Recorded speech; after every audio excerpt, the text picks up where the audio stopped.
Welcome back, everybody. I am back home right now in hot, smoky Central Oregon, and it has been quite the last 72 hours, hasn't it? Yeah. So we had that Buoy 10 area closure all the way up to West End Puget Island. And then 2 days later, we had the river completely closed from Bonneville on down, not just for Chinook, but for all salmon fishing.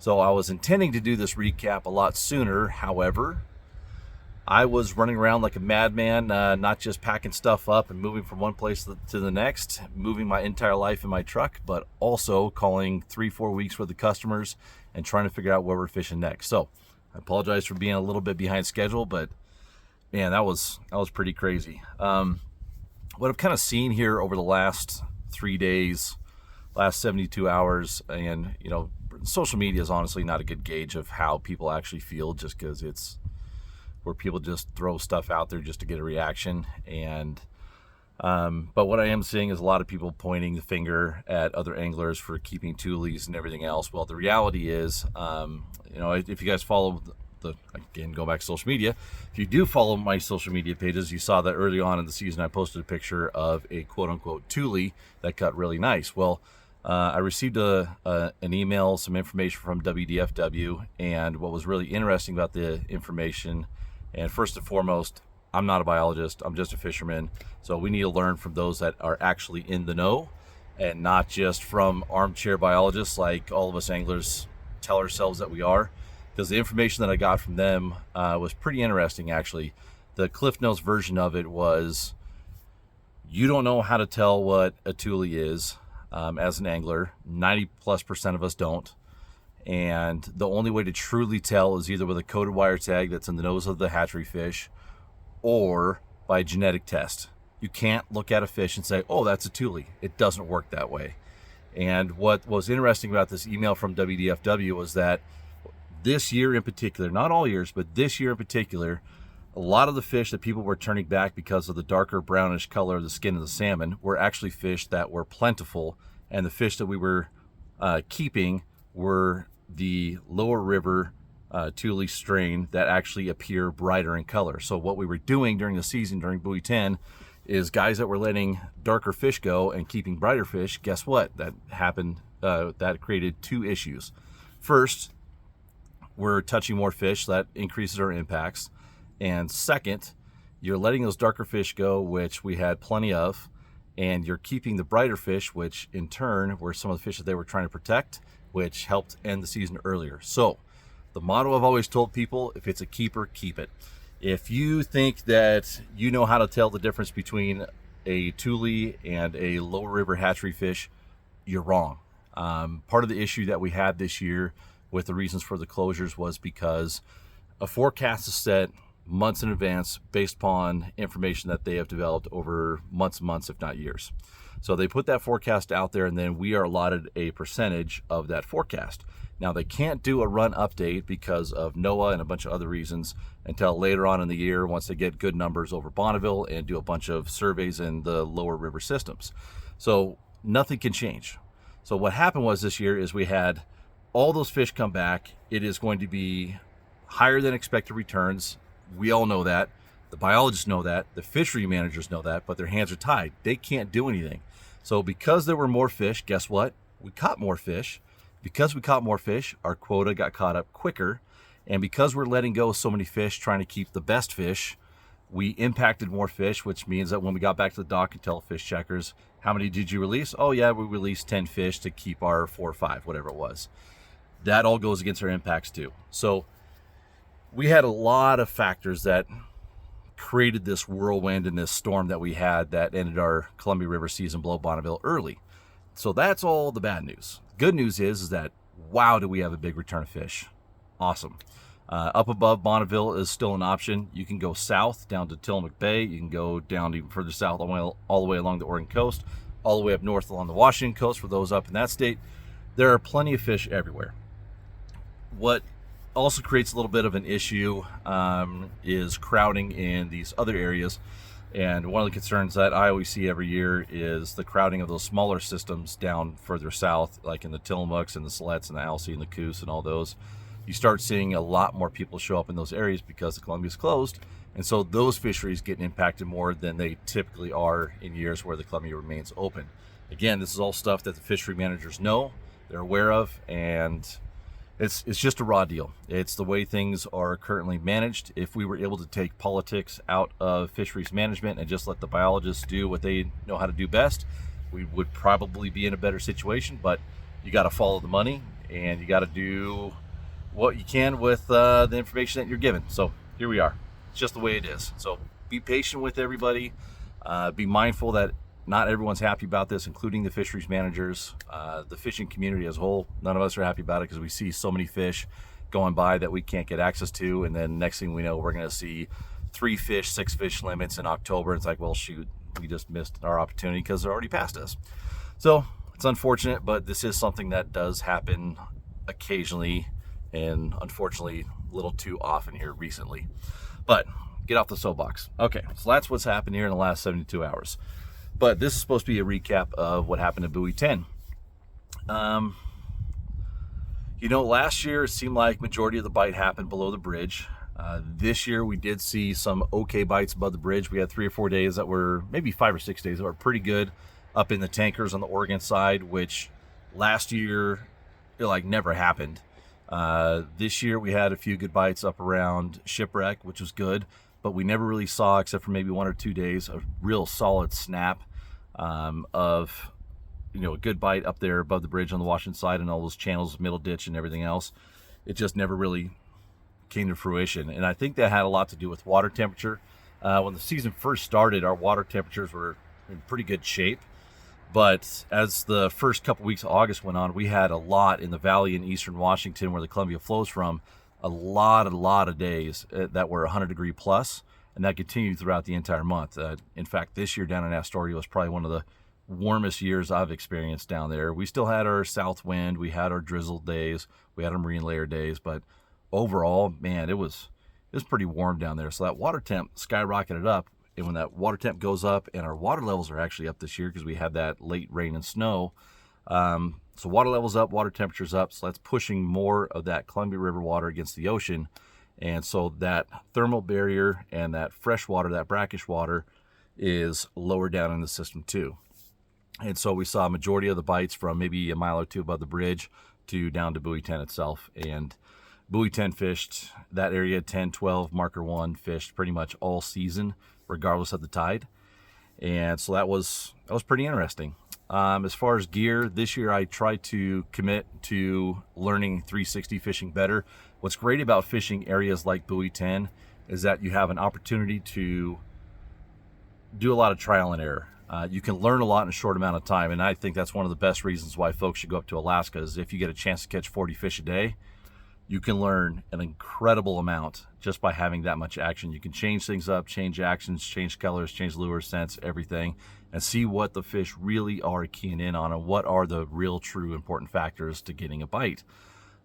So this year I really committed to doing the 360 fishing so I could personally learn more, because it's something that I'm honestly not that great at compared to a lot of the other guides that are out there, or just common anglers. So I feel like I did make some gains. I learned a handful of things. I still feel like I got a lot to learn. We're running spin fish and spinners behind them pretty much all season. And what was interesting is that from hour to hour, day to day, part of the tide to part of the tide, you would see fish switch from spinners to spin fish back and forth. And I don't know if that was just a different group of fish or just color, action, speed of the current, who knows what, but it would be like a light switch. Just my 2 back rods running spin fish, it was boom, boom, boom, boom, boom, boom, boom, fish after fish. And the other 4 rods, those guys are going, well, hey, can I get a spin fish? It's like, just wait, hold on. Then all of a sudden the spinner rods would light up, and the spin fish guys were asking for a spinner. So that was kind of interesting. I didn't quite put a finger on it. I do think that the faster you fish the spin fish, the better they fish. And that's kind of what I saw out in the ocean too. If you're going to fish them slow, they definitely do still work. But if you're fishing fast currents, fast water, we saw this when we fished the Clearwater with my buddy Adam Hawking when we filmed up there. We were back trolling with spinfish, jet diver and spinfish, and in that fast current, man, it lit them up. When we got in that boilie stuff, it still caught fish, but not quite as well. So maybe there is something to that don't be afraid to fish those things fast. And I do notice with spin fish, my rod tip will actually vibrate when I get up to a certain speed. Even behind the 360, you can see it translating all the way up to your rod tip and see that spin fish working like it's like a little F7 flatfish or something. So maybe it's just a vibration thing, who knows, but something that I'm starting to look at a bit closer. As far as the spinners go, color, it's amazing how a blade that size, color can mean so much. It's just like if you're fishing a Bronco or a Mexican hat, it's the shade of green, it's the shade of blue, it's the color red that was used on the blade.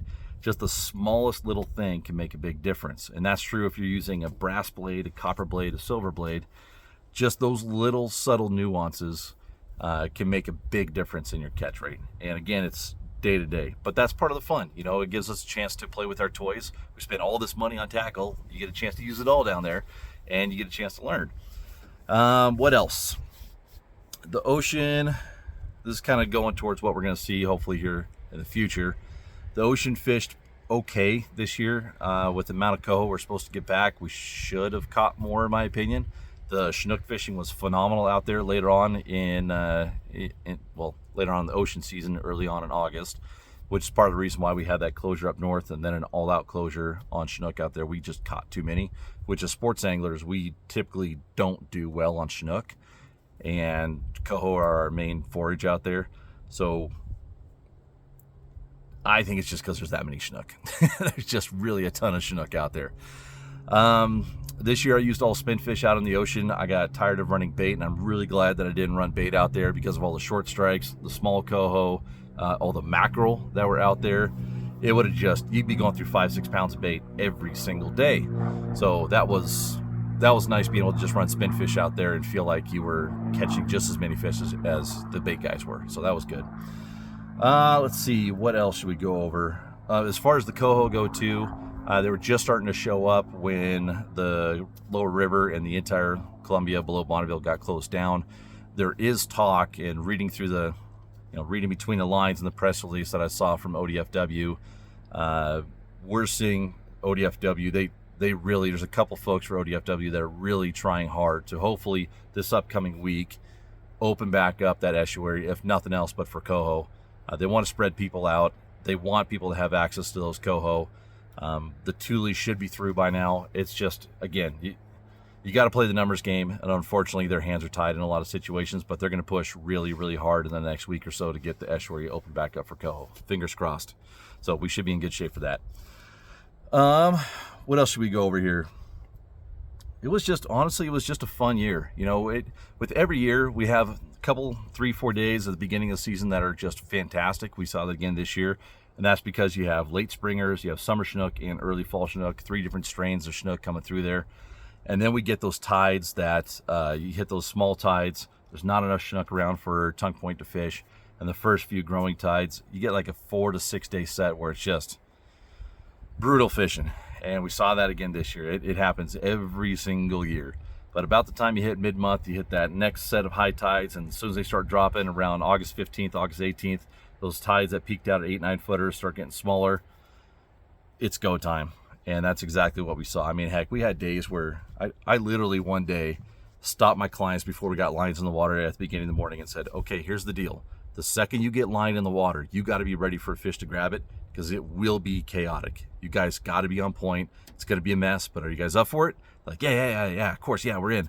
Okay, I had the first person over on my starboard stern start letting their line out. And as she's letting line out, she goes, oh, my line's going out faster. It's because you got a fish. You got one. Go for it. Click it in gear and get them. So she starts fighting that one. I tell the guys on the port side, hey, just start putting lines in. I don't care. Just get them in. The boat's not even in gear. They start dropping them in, and they double up on that side, so we got 3 fish on that quick. So that's how good the Chinook fishing was this year. And that was fun. It was just flat out fun knowing, so the last day that it was open down there below Buoy 10, I got out there late. My clients wanted to start a little bit later because they had some drive time. By the time I was leaving the dock, all my buddies were coming in with their limit of Chinook. And I got out there and I was like, oh, this is going to be easy. I dumped in and like, coho. We got 4 coho in a row, all hatcheries. And I'm thinking, yeah, this is awesome. That's great. But I'm not catching Chinook. Where are the Chinook? And I started getting a little bit frustrated, a little bit grumpy. And that's only because I know how good the Chinook fishing had been for the 10 days prior. It was automatic, it was guaranteed, and the fact that I didn't land on them was like, oh, okay, something's up here. I made the wrong move. But as soon as we got lined back up and I found my water temp, I looked at my active target. I was like, oh, yep, here they are. And we killed all 6 kings in about a matter of 25-30 minutes. It was pretty fast and furious. So it was great fishing this year. As far as the active target goes, that was definitely a game changer for me. Not for catching more fish. Well, I take that back, actually. I think it did actually help me catch a few more fish because I could look at it and go, okay, yeah, there are fish in the gear. There are fish swimming around. I'm going to stay right here on top of these fish until they bite. And if my active target didn't show any fish and my sonar didn't show any fish, I was out of there fast. Because if you're not around them, you're not going to catch them. You know, we hear that saying all the time as anglers. We always hear, well, you know, 10% of the fishermen catch 90% of the fish. Exactly. Do you know why? That's because 90% of the fish are in 10% of the water. It doesn't matter what you use, how fast you troll, what color, what scent. It doesn't matter if you're not around them. You've got to be around fish before you can even worry about anything else. So that active target did definitely help.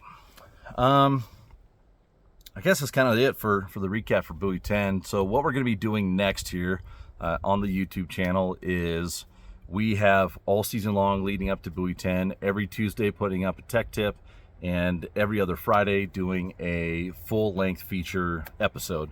So every other Friday from here on out through the rest of the year, we're going to be putting up full-length episodes, and then every Tuesday we're going to have a tech tip. My whole point, my whole goal for this YouTube channel is to try and create a library, not just for Buoy 10, but for every fishery, to help teach and educate people on how to find success. You know, find success from day one, right?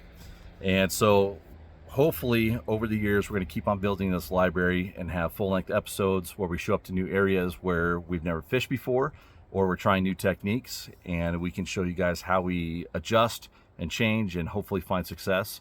Honestly, some of our best episodes are ones where we get skunked, because it happens to us too, and it just creates some realism because you don't catch fish every time you get out on the water. So hopefully you guys keep tuning into that stuff. It's stuff we've worked really, really hard on. The sponsors have been great in helping support us on that, whether it's Maxima, Fishfield, Fish Fighter, Yakima Bait Company, Procure. They've all been really, really great helping us out in building this. And got a new one coming on too. Kind of see the rods back there, but got a little project that we've been working on for 2 or 3 years with the rod company, and just remember the name Talon. It's coming out here pretty soon. So that's a fun little project that I'm working on here this winter, and hopefully get up and running by a sportsman show next year.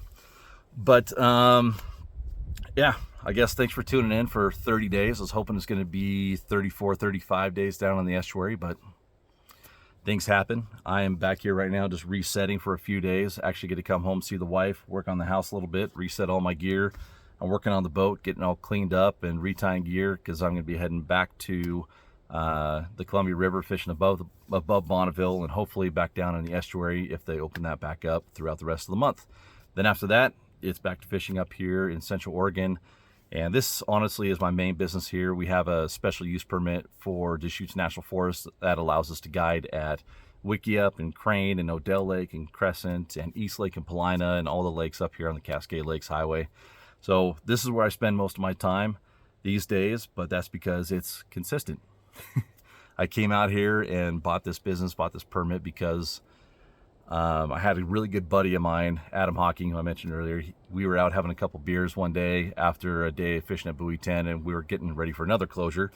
And he said, you realize that our entire career, our business is predicated on an endangered species. And it's when he said that I was like, I better figure out a different fishery for guiding. If I really, truly want to make this my full-time career, I got to find something else that I can rely on that doesn't have closures like this. And guess what? Trout, it stays open. So we do a lot of trout and kokanee and bass, and probably my funnest fishery out here is the Mackinac fishery that we do in late April through early July. So that's kind of my game plan. I got about another month worth of salmon fishing left here. Gosh, I don't know. Honestly, I can't thank you guys enough. It's been really fun. I truly appreciate the support. As I mentioned in my opener for this year, I was this close to not doing my Buoy 10 updates this year. And that's because after the last few years, we had the short season in 2020 with COVID and regulation changes. Then last year was it just felt like a whirlwind. And I started seeing a bunch of other guides starting to do these Buoy 10 updates too. And I was thinking, maybe it's time to just let someone else's voice take over for a while. And it wasn't until I had a handful of people and even a kid come up and say, hey, this is really important to us. Please keep doing it. Okay, so you guys are the ones who keep me going. So thank you again. It makes me very happy to see people out there on the water when I'm trolling by and you guys hold your fish up and go, it's because you, thank you.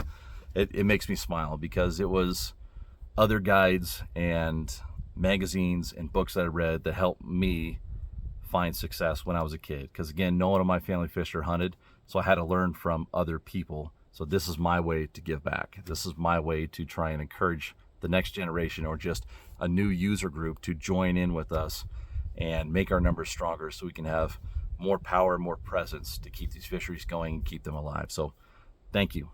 Thank you guys so very much, and keep tuned in to our YouTube channel here for the tech tips, the full episodes, and we will see you next year for another season of Buoy 10 updates. Later, guys.